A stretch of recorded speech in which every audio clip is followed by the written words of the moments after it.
Hello and welcome to the chemistry class once again. आज हम पढ़ते हैं पिरिडीन के प्रॉपर्टीज़ के बारे में।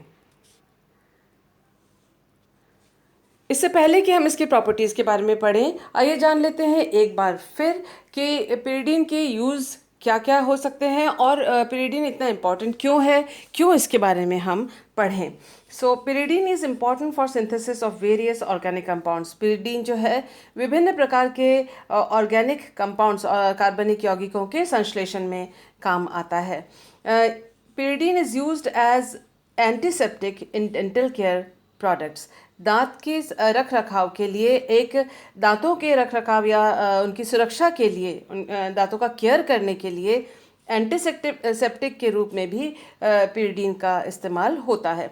इसके अलावा pyridine is used as solvents for many reactions. कई प्रकार के रिएक्शंस के लिए पिरिडीन एक विलायक का काम करता है, क्योंकि एक ऑर्गेनिक कंपाउंड है। ये इसका जो ऑर्गेनिक कंपाउंड है और इसमें एक पोलैरिटी भी है, ध्रुवता है। नाइट्रोजन वाला हिस्सा नेगेटिव पोल लिए हुए होता है और ऑर्गेनिक जो हिस्सा होता है वो पॉजिटिव पोल लिए हुए होता है। इस वजह से जो है ये हिस्सा ऑर्गेनिक कंपाउंड के साथ विलय होने में या उनको डिज़ोल्व करने में सहायक होता है, और साथ ही साथ जो ये नाइट्रोजन वाला हिस्सा होता है वो कई बार जो पोलर कंपाउंड्स होते हैं उनके साथ भी ये अच्छी तरह से उनको भी डिज़ोल्व कर लेता है। तो ये एक बहुत अच्छा सॉल्वेंट के रूप में कई प्रकार के रिएक्शंस में यूज़ किया जाता है पिरिडीन को। Pyridine is used in synthesis of pharmaceuticals.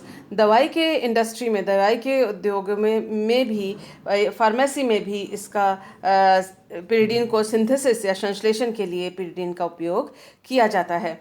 Pyridine is used in dyes and paint industries. Pyridine का इस्तेमाल रंजक बनाने और औषधि बनाने के उद्योगों में भी किया जाता है।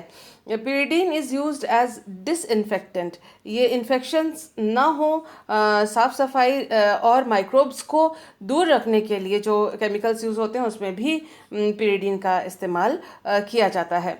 Pyridine is used as ligand in coordination chemistry. तो जो संकुल बनाते हैं इनऑर्गेनिक जो कंपाउंड्स में, इनऑर्गेनिक कॉम्प्लेक्सेस जो बनते हैं उसमें ये लिगेंड की तरह कार्य करता है। Pyridine is used as precursor in agrochemicals. जो खेती बाड़ी में जो कंपाउंड्स यूज़ होते हैं, वीड किलर्स होते हैं या दूसरे तरह के यौगिक होते हैं, उनको बनाने के लिए भी पिरिडीन को एक प्रिकर्सर के रूप में यूज़ किया जाता है। आइए इसके फिजिकल प्रॉपर्टीज़ के बारे में पढ़ें। पिरिडीन एक कलरलेस लिक्विड है, रंगहीन द्रव है। इसका बॉइलिंग पॉइंट 115 डिग्री सेंटीग्रेड है, जो कि हाई है, क्योंकि जो आपको मालूम ही है कि अभी थोड़ी देर पहले आपको बताया था, पिरिडीन का जो डाइपोल है वो इस प्रकार से है कि ये पॉजिटिव साइड है और ये इसका नेगेटिव साइड है। नाइट्रोजन वाला हिस्सा नेगेटिव है और ऑर्गेनिक जो साइड है वो पॉजिटिव पोल की तरह कार्य करता है। तो जो अगर एक पिरिडीन का मॉलिक्यूल इधर पॉजिटिव और इधर नेगेटिव, इधर पॉजिटिव लिए हुए है, तो दूसरा जो मॉलिक्यूल है पिरिडीन का वो अगर इस प्रकार से अरेंज हो कि उसका जो नेगेटिव पोल इधर हो और पॉजिटिव पोल इधर हो, तो ये इन दोनों के बीच में अट्रैक्शन रहेगा, दो मॉलिक्यूल्स के बीच में। आगे फिर एक और जो मॉलिक्यूल अगर हम साइड में लिखना चाहते हैं तो हम इसका नाइट्रोजन इधर लिखें और इस पिरिडीन का जो ऑर्गेनिक हिस्सा है वो इधर लिखें, तो यहाँ पॉजिटिव पोल होगा, यहाँ नेगेटिव पोल होगा। तो ये पॉजिटिव और नेगेटिव पोल आपस में अट्रैक्टेड रहेंगे, ये नेगेटिव और ये पॉजिटिव जो है हिस्सा वो आपस में अट्रैक्टेड रहेगा। इस तरह से हम देख सकते हैं कि पॉजिटिव और नेगेटिव के जो पोल्स ऑल्टरनेट अरेंज होकर आपस में अच्छी तरह से इलेक्ट्रोस्टैटिक फोर्सेस या वैन डर वाल फोर्सेस के साथ बंधित हो सकते हैं, जिस वजह से उनका बॉइलिंग पॉइंट हाई, पिरिडीन का बॉइलिंग पॉइंट हाई है। यहाँ एक चीज़ नोट कर लीजिए, जैसे पायरॉल में जो है वो नाइट्रोजन के साथ हाइड्रोजन था, और ये हाइड्रोजन जो है हाइड्रोजन बंध में, या नाइट्रोजन हाइड्रोजन जो है वो हाइड्रोजन बंध बनाने में इन्वॉल्व हो सकते थे। पिरिडीन के में कोई नाइट्रोजन के साथ कोई हाइड्रोजन नहीं है, इसलिए पिरिडीन जो है वो हाइड्रोजन बॉन्ड नहीं बना सकता है। तो कॉम्पिटिटिव एग्जाम्स में ये क्वेश्चन आता है कि पायरॉल और पिरिडीन दोनों ही हेट्रोसाइक्लिक कंपाउंड्स हैं, लेकिन जो पायरॉल है वो हाइड्रोजन बॉन्ड बना सकता है, और जो पिरिडीन है वो हाइड्रोजन बॉन्ड नहीं बना सकता है। ऐसा क्यों? क्योंकि यहाँ पर हाइड्रोजन पिरिडीन में नहीं है, पायरॉल में हाइड्रोजन है, इसीलिए ये हाइड्रोजन बॉन्ड बनाएगा पायरॉल, पिरिडीन हाइड्रोजन बॉन्ड नहीं बना पाएगा। जबकि दोनों में ही 6 पाई इलेक्ट्रॉन्स हैं, दोनों ही नाइट्रोजन कंटेनिंग हेट्रोसाइक्लिक कंपाउंड्स हैं, दोनों ही रेजोनेंस शो कर सकते हैं, लेकिन पिरिडीन के पास हाइड्रोजन नहीं है, इसलिए वो हाइड्रोजन बॉन्ड नहीं बना सकता, जबकि पायरॉल बना सकता है। आइए देखते हैं next information. Pyridine is soluble in water, क्योंकि ये पोलर है इसलिए जल भी ध्रुवीय है, इसीलिए इसमें इलेक्ट्रोस्टैटिक डाइपोल डाइपोल अट्रैक्शन के द्वारा भी इलेक्ट्रोस्टैटिक अट्रैक्शन के द्वारा भी ये पिरिडीन जो है वो जल में विलय है, जबकि ये हाइड्रोजन बॉन्ड जल के साथ नहीं बना सकता। इसके अलावा आप देख सकते हैं कि it is soluble in organic solvent, ये क्योंकि इसके एक हिस्सा जो है ऑर्गेनिक है, ऑर्गेनिक रिंग है जिसमें 5 कार्बन एटम्स हैं, ये ऑर्गेनिक हिस्सा है, इसलिए वो ऑर्गेनिक सॉल्वेंट में घुलता है। और क्योंकि ये जो है एक पोलर कंपाउंड है, इसलिए पोलर जो विलायक है वाटर, उसमें भी ये घुल जाता है। तो ये भी एक रीजनिंग का क्वेश्चन है जो कि पूछा जा सकता है।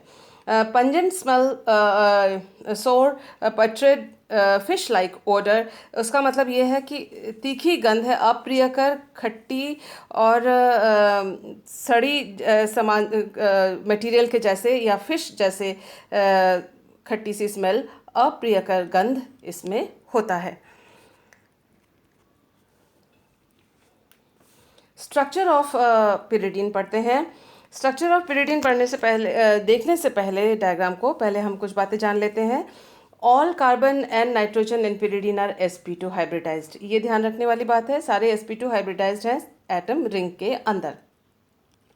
दो sp2 hybridized orbital, 2 sp2 hybridized orbital on each carbon and nitrogen are used to form carbon-carbon single bond and carbon-nitrogen single bond या sigma bond by sp2 overlap।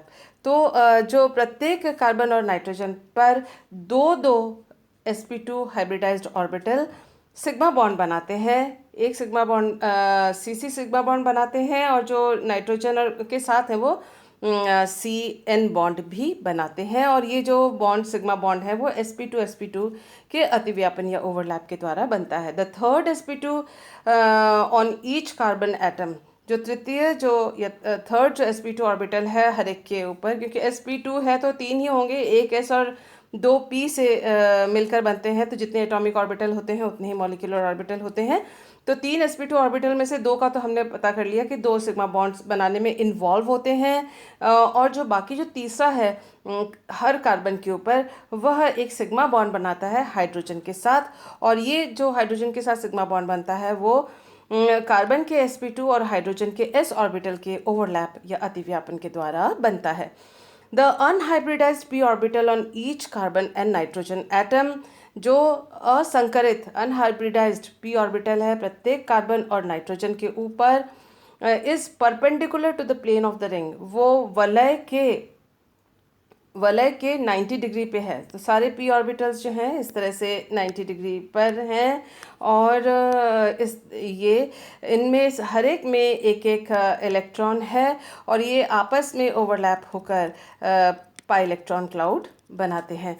तो वो जो सारे के सारे मिलकर 6 पाई इलेक्ट्रॉन क्लाउड बनाते हैं, और जो कि वलय के ऊपर और नीचे स्थित होते हैं, ठीक वैसे ही जैसे कि बेंजीन में। तो sp2 हाइब्रिडाइज्ड, जैसे प्रत्येक कार्बन है, ये नाइट्रोजन है मान लीजिए, C, ये सारे sp2 हैं, ये सिग्मा बॉन्ड बनाया, ये सिग्मा बॉन्ड बनाया sp2 के साथ, और हाइड्रोजन के s के साथ s ऑर्बिटल के साथ यहाँ का जो sp2 है वो ओवरलैप करता है, और ये सिग्मा बॉन्ड बनता है। इसके अलावा जो है कि जो जो नाइट्रोजन है उसके ऊपर एक sp2 हाइब्रिडाइज्ड ऑर्बिटल है जिसके ऊपर लोन पेयर ऑफ इलेक्ट्रॉन रहता है। और ये जो lone pair of electron nitrogen के ऊपर रहता है sp2 हाइब्रिडाइज्ड ऑर्बिटल में, वो जो वलय का जो तल है उसके 90 डिग्री पे है। तो ये p ऑर्बिटल है और p ऑर्बिटल के 90 डिग्री पे ये sp2 ऑर्बिटल है जिसके ऊपर एक इलेक्ट्रॉन युग्म उपस्थित है। तो ये किस प्रकार से है हम नेक्स्ट स्लाइड में इसी प्रेजेंटेशन में देखते हैं। The third sp2 orbital on nitrogen contains a pair of electron and it is perpendicular to pure p orbital and does not participate in delocalization। तो ये कह रहे हैं कि जो तीसरा sp2 ऑर्बिटल है नाइट्रोजन के ऊपर, उस पर भी लोन पेयर ऑफ इलेक्ट्रॉन होता है और वो वलय के तल के परपेंडिकुलर या लंबवत होता है, 90 डिग्री पे होता है। और या आप कह सकते हैं जो sp2 ऑर्बिटल है वो प्योर p ऑर्बिटल के 90 डिग्री पे होता है। ये p ऑर्बिटल अगर है प्योर p तो ये sp2 उसके 90 डिग्री पे होता है। और ये जो sp2 है वो रिंग में डीलोकलाइजेशन ऑफ इलेक्ट्रॉन रेजोनेंस के द्वारा इलेक्ट्रॉन के विस्थापन में ये sp2 काम नहीं आता। तो किस प्रकार से होती है ये सारी चीज़ें, आइए देखते हैं डायग्राम में। देखिए प्रॉपर्टीज़ ऑफ pyridine के तहत हम पढ़ रहे हैं स्ट्रक्चर, और इसमें देखिए ये pyridine का रिंग है और इसमें देखिए नाइट्रोजन है जो कि जिसके ऊपर sp2 हाइब्रिडाइज्ड ऑर्बिटल के ऊपर लोन पेयर ऑफ इलेक्ट्रॉन है और अबंधित इलेक्ट्रॉन युग्म है इसके ऊपर। आप देखें हर एक जो sp2 कार्बन है और नाइट्रोजन भी sp2 है, वो नाइट्रोजन जो है 2 सिग्मा बंध बना रहा है पड़ोसी उसके साथ, निकटवर्ती कार्बन के साथ ये सिग्मा बॉन्ड दोनों बना रहा है। और एक sp2 ऑर्बिटल पे उसके इलेक्ट्रॉन युग्म है। लेकिन कार्बन के साथ कार्बन जो है वो 3 सिग्मा बॉन्ड बना रहा है। एक अपने निकटवर्ती कार्बन के साथ यहाँ ये और ये सिग्मा बॉन्ड उसने बनाया। अगर हम इस कार्बन की बात करते हैं तो इस कार्बन के साथ उसने निकटवर्ती कार्बन के साथ सिग्मा बॉन्ड बनाया, ये जो निकटवर्ती कार्बन के साथ सिग्मा बॉन्ड बनाया sp2 ऑर्बिटल के ओवरलैप के द्वारा, क्योंकि सारे जो है वो sp2 हैं।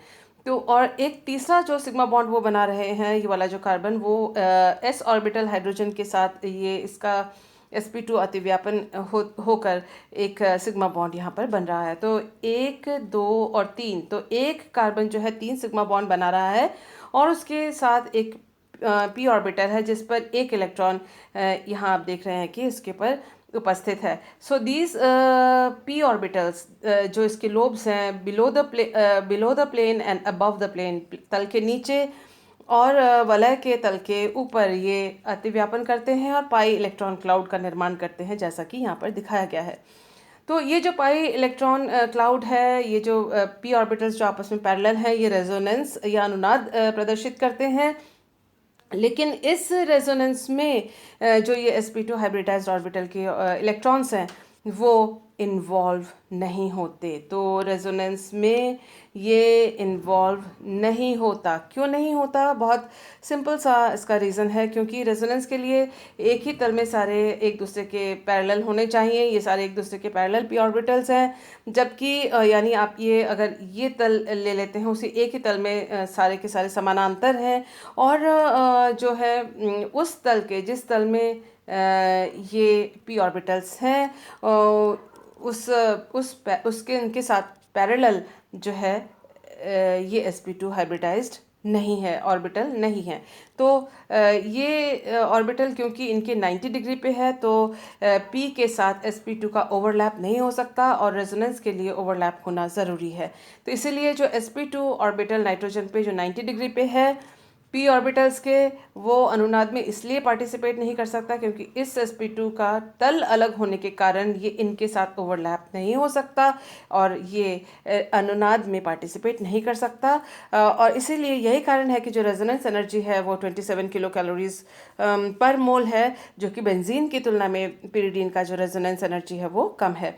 इसके अलावा आप देखिए इसका स्ट्रक्चर में आप देखें कि जो बॉन्ड लेंथ्स हैं सारे कार्बन हाइड्रोजन के वो 1.08 या 1.075 एंगस्ट्रॉम के हिसाब से है। और क्योंकि ज़रा सा अंतर थोड़ा सा जो ऑर्थो पोजीशन और पैरा पोजीशन और मेटा पोजीशन के अंदर थोड़ा सा अंतर है, क्योंकि रेजोनेंस यहाँ पर हो रहा है। और इलेक्ट्रॉन डेंसिटी भी इन पोजीशंस पे थोड़ी सी अलग है एक दूसरे से, हम वो देखेंगे अब आगे से आगे नेक्स्ट स्लाइड में। लेकिन यहाँ बॉन्ड लेंथ देख लेते हैं। देखिए सबसे पहले तो देख लेते हैं कि स्टैंडर्ड जो सी बॉन्ड लेंथ है वो 1.54 एंगस्ट्रॉम यूनिट है। सी डबल बॉन्ड सी का 1.34 एंगस्ट्रॉम यूनिट है। जबकि यहाँ पर आप देखें कि सी बॉन्ड लेंथ 1.4 है और यहाँ पर 1.39 है, जो कि 1.4 ही माना जा सकता है। यहाँ पर 1.34 है। तो ये जो बॉन्ड लेंथ है वो इसके समान है, ये बॉन्ड लेंथ इसके समान है, ये बॉन्ड लेंथ इसके समान है। इसलिए डबल डबल बार लिखा नहीं है, आप चाहें तो इसको डबल बार लिख सकते हैं। इसके अलावा आप देखिए जो बॉन्ड एंगल्स हैं, कार्बन कार्बन बॉन्ड एंगल्स हैं, sp2 हाइब्रिडाइज का 120 होना चाहिए। यहाँ पर 118.1 है, यहाँ भी 118.6 है और यहाँ 124 डिग्री है। सेम टू सेम ये वाला यहाँ बॉन्ड एंगल होगा, ये वाला बॉन्ड एंगल यहाँ होगा। तो 120 से ये थोड़े से अलग बॉन्ड लेंथ्स हैं। इसके अलावा आप बॉन्ड एंगल्स हैं। इसके अलावा देखिए जो कार्बन नाइट्रोजन बॉन्ड लेंथ है वो देखिए 1.47 होता है सिंगल बॉन्ड लेंथ, और जो डबल होता है सी डबल बॉन्ड एन वो है 1.28। और जो सी एन बॉन्ड लेंथ है वो देखिए इन दोनों के जस्ट बीच में से हो रहा है। ना तो 1.47 है ना तो 1.28 है, बल्कि इन दोनों के बीच में से 1.34 एंगस्ट्रॉम यूनिट है, जो कि इस बात को प्रदर्शित करता है कि अनुनाद हो रहा है। यहाँ पर भी जो बॉन्ड लेंथ्स हैं वो इन दोनों के बीच में से हैं, एवरेज में से निकल रहे हैं। तो उसका मतलब कभी ये जो बॉन्ड है सिंगल बॉन्ड रह रहे हैं, कभी ये डबल बॉन्ड रह रहे हैं, कभी ये सिंगल बॉन्ड की तरह कार्य कर रहा है, कभी ये डबल बॉन्ड की तरह। इसी तरह से कभी ये सिंगल है, कभी ये डबल है। तो ये तभी हो सकता है जबकि वलय में अनुनाद हो और रेजोनेंस एनर्जी भी इसके पास है अच्छी खासी। तो उसका मतलब ये सारी चीज़ें ये दिखाती हैं कि पिरियडीन में अनुनाद हो रहा है। आइए देखते हैं नेक्स्ट इन्फॉर्मेशन।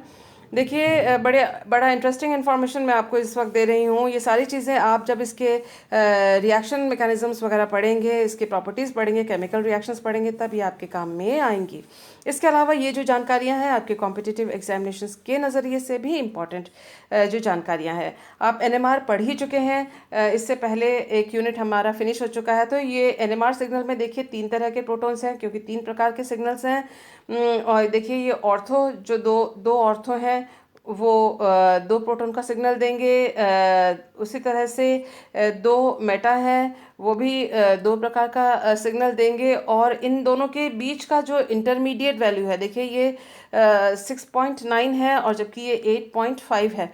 तो इन दोनों के बीच का वैल्यू है 7.36। जो बीच वाला वैल्यू है उसके लिए एक ही प्रोटॉन है। तो नाइट्रोजन के जो पैरा पोजीशन पे एक ही प्रोटॉन है, तो इसलिए जो पीक हाइट्स आ रही है 2:1:2 आ रही है। ये है इनके डेल्टा वैल्यूज़, पीक सिग्नल्स, और सारे के सारे जो हैं 6.5 से ऊपर हैं, तो जो दिखाते हैं कि ये एरोमेटिक प्रोटॉन्स हैं।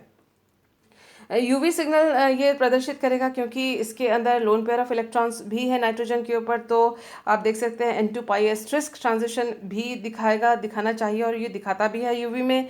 और क्योंकि पाई बॉन्ड्स हैं तो pi2pi* ट्रांजिशन भी होंगे, और उन दोनों ट्रांजिशंस के जो लैम्डा मैक्स हैं वो इस प्रकार से हैं जैसा कि आप देख रहे हैं। और हमेशा जो N2pi* ट्रांजिशन होता है आमतौर पे उसकी जो लैम्डा मैक्स होती है वो ज़्यादा होती है, यानी एनर्जी कम होती है pi2pi* से। और यहाँ पर वही चीज़ हमको ऑब्जर्व करने में आ रही है। पाई इलेक्ट्रॉन डेंसिटी देखिए इंटरेस्टिंग है। पाई इलेक्ट्रॉन नाइट्रोजन जो है वो क्योंकि उसके पास sp2 हाइब्रिडाइज्ड ऑर्बिटल में लोन पेयर ऑफ इलेक्ट्रॉन्स है, तो इसका जो पाई इलेक्ट्रॉन डेंसिटी है 1 से ज़्यादा है, 1.048। और जो वलय के जो कार्बन है उनके जो पाई इलेक्ट्रॉन डेंसिटी वो नाइट्रोजन के इलेक्ट्रॉन डेंसिटी से कम है। तो ये दिखा रहा है कि नाइट्रोजन के ऊपर इलेक्ट्रॉन डेंसिटी ज़्यादा है। तो इलेक्ट्रोफाइल जो इलेक्ट्रॉन्स नहीं है उसका आक्रमण पिरिडीन के वलय में उतना आसान नहीं होगा जितना कि पायरॉल, थायोफीन और फ्यूरान में हमने इससे पहले पढ़ा था। इसके अलावा एक और चीज़ नोट करने वाली है, जो न्यूक्लियोफाइल्स हैं वो भी इसके ऊपर आक्रमण कर सकते हैं। और ये भी चीज़ ध्यान देने वाली बात है, जो इलेक्ट्रोफाइल है वो परिस्थिति के अनुसार, रिएक्शन कंडीशंस के हिसाब से वो या तो नाइट्रोजन पे अटैक करेंगे या फिर वो वलय के कार्बन के ऊपर अटैक करेंगे। तो it depends on the reaction conditions where the electrophile will attack and what will be the ultimate product. जो अंतिम उत्पाद होगा वो अभिक्रिया मिश्रण अटैकिंग रिएजेंट या रिएक्शन के कंडीशंस के ऊपर डिपेंड करता है, और वो चीज़ हमें इलेक्ट्रॉन डेंसिटी से साफ नज़र आ रही है। डाइपोल मोमेंट की बात करें, इलेक्ट्रॉन घनत्व जो है वो डाइपोल मोमेंट जो है नेगेटिव पोल जो है वो 2.2d नेगेटिव पोल, इसलिए क्योंकि डाइपोल मोमेंट का साइन ये प्लस है और इधर जो एरो जहाँ पर होता है वहाँ नेगेटिव पोल माना जाता है। तो आप देखें कि जो पिरिडीन है उसमें वलय की ओर प्लस चार्ज है, यानी इलेक्ट्रॉन की कमी है, जो कि इलेक्ट्रॉन डेंसिटी से भी हम देख सकते हैं। और उसके अलावा जो नेगेटिव पोल है वो नाइट्रोजन के ऊपर है, जो कि हम यहाँ पर पाई इलेक्ट्रॉन डेंसिटी से भी इसका अंदाज़ा लगा सकते हैं।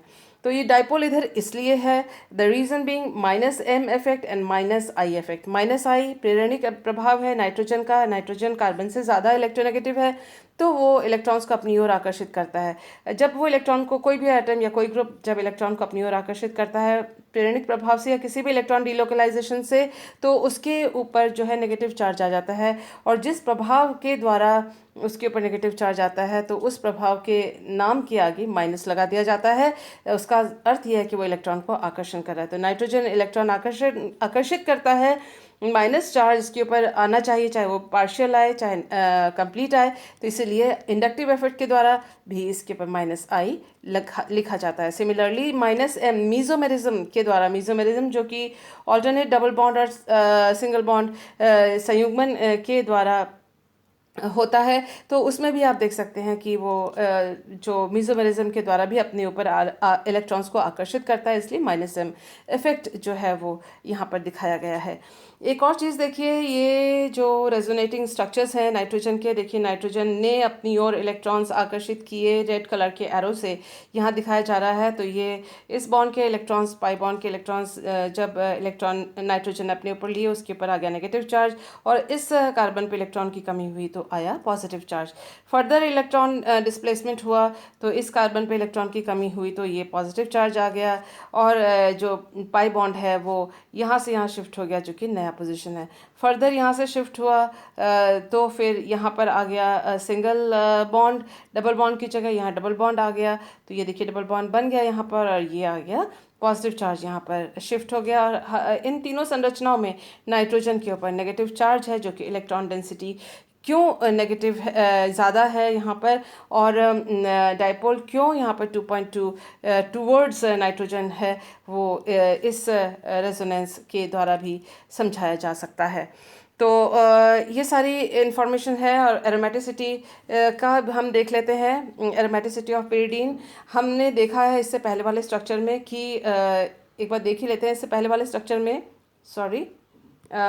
इससे पहले वाले स्ट्रक्चर में हमने देखा था कि जो ये जो पिरिडीन है इसके ऊपर 6 पाई इलेक्ट्रॉन्स है, 1 2 3 4 एंड 5 6। तो 6 पाई इलेक्ट्रॉन्स इसके ऊपर हैं ही। तो ये एक जो है एरोमेटिक सिस्टम है, और जो कि 4n+2 पाई इलेक्ट्रॉन को रूल को फॉलो करता है हकल के।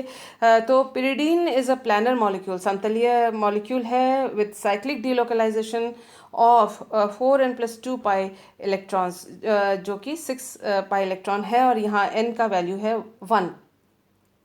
तो पिरिडीन जो है वो हकल रूल को फॉलो करता है और एरोमेटिक है उसके अनुसार। Resonance stabilization energy of pyridine is 27 kilo calories per mole. Resonance अनुनादी संरचना है, अनुनादी संरचनाएं इसकी बनती हैं, अनुनाद होता है इसके अंदर, और जिसकी वजह से इसका जो अनुनादी ऊर्जा है वो 27 किलो कैलोरी पर मोल है, जो कि प्रदर्शित करती है इस बात को कि ये एरोमेटिक कंपाउंड है। pyridine usually shows substitution reactions rather than addition reactions. तो जो असंतृप्त यौगिक होते हैं डबल बॉन्ड सिंगल बॉन्ड वाले, वो योगात्मक अभिक्रियाएं प्रदर्शित करते हैं, जबकि pyridine जो है प्रतिस्थापन अभिक्रियाएं प्रदर्शित करता है। यानी pyridine जो है उसकी टेंडेंसी उसके वलय में जो संयुग्मित द्विबंध की संरचना है उसको तोड़ने की नहीं, उसको बनाए रखने की है, इसीलिए प्रतिस्थापन होता है, जिसका अर्थ ये है कि ये एरोमेटिक कंपाउंड है, क्योंकि एरोमेटिक सिस्टम जो है वो ब्रेक होना नहीं चाहता, ब्रेक डाउन होना नहीं चाहता। C in bond length in pyridine is 1.34, which is an intermediate value between C in single 1.47 and C double bond C in double bond that is 1.28. तो pyridine में जो C n कार्बन नाइट्रोजन की जो बंध की लंबाई है वो 1.34 है, जो कि कार्बन नाइट्रोजन के सिंगल बंध और कार्बन नाइट्रोजन के द्विबंध के बीच की वैल्यू है, जो कि प्रदर्शित करती है। एवरेज आउट तभी होता है जब उसमें रेजोनेंस हो। इसी प्रकार से जो CC बॉन्ड लेंथ है pyridine में वो जो 1.39 और 1.40 है जो pyridine में है, और जबकि CC बॉन्ड लेंथ जो नॉर्मल होता है वो 1.54 और डबल बॉन्ड जो है 1.34 है। तो ये जो बॉन्ड लेंथ्स हैं pyridine के, वो ये सिंगल बॉन्ड और डबल बॉन्ड के बीच में से हैं वैल्यूज़, जो कि ये जो प्रदर्शित करती हैं कि जो pyridine की संरचना है वो रेजोनेटिंग है, और उसमें कभी जो जिस जगह पे डबल बॉन्ड है उस जगह पे सिंगल बॉन्ड हो सकता है, और इस तरह से भी ये इस तरह से दो संरचनाएं हो सकती हैं जो आपस में हैं। तो कभी यहाँ डबल बॉन्ड है तो कभी यहाँ सिंगल बॉन्ड है, उन्हीं जगह पे यहाँ जहाँ डबल बॉन्ड है यहाँ पर वो सिंगल बॉन्ड है। इसी वजह से ये जो चीज़ है वो रेजोनेंस की वजह से हो रहा है, ये सारी प्रक्रिया रेजोनेंस की वजह से हो रही है। इसी वजह से जो बॉन्ड लेंथ्स है वो एवरेज होते हैं डबल बॉन्ड और सिंगल बॉन्ड के बीच के वैल्यूज़ इनमें होते हैं pyridine के अंदर। These intermediate bond lengths of pyridine indicates pi electron delocalization by resonance. तो एरोमेटिसिटी जब pyridine की पूछी जाती है, ये सारी चीज़ें आपको उसमें बतानी हैं, बॉन्ड लेंथ्स का खास करके बताना है। इसके साथ ही आप ये चीज़ भी जोड़ सकते हैं कि 120 डिग्री का जो बॉन्ड लेंथ है, बॉन्ड एंगल है, वो भी मेंटेन इसके अंदर नहीं होता। तो ये सारी चीज़ें जो है pyridine के एरोमेटिसिटी को दर्शाती हैं। इसमें आप जब हम केमिकल रिएक्शंस पढ़ेंगे तब सब्स्टिट्यूशन रिएक्शंस के, जैसे नाइट्रेशन है, सल्फोनेशन है इत्यादि की बात भी इसमें जोड़ सकते हैं। लेकिन आप ये भी कह सकते हैं कि ये उतना अधिक एरोमेटिक नहीं है जितना बेंजीन, क्योंकि ये फ्रीडल क्राफ्ट्स एल्काइलेशन एसाइलेशन प्रदर्शित नहीं करता। तो आज के लिए जो जानकारियाँ हैं वो इतनी ही। मुझे उम्मीद है जो आज हमने आपको पढ़ाया वो समझ में आया होगा। फिर भी कोई डाउट हो तो आप मुझे व्हाट्सएप पे पर्सनली कांटेक्ट कर सकते हैं। Thank you for being with me.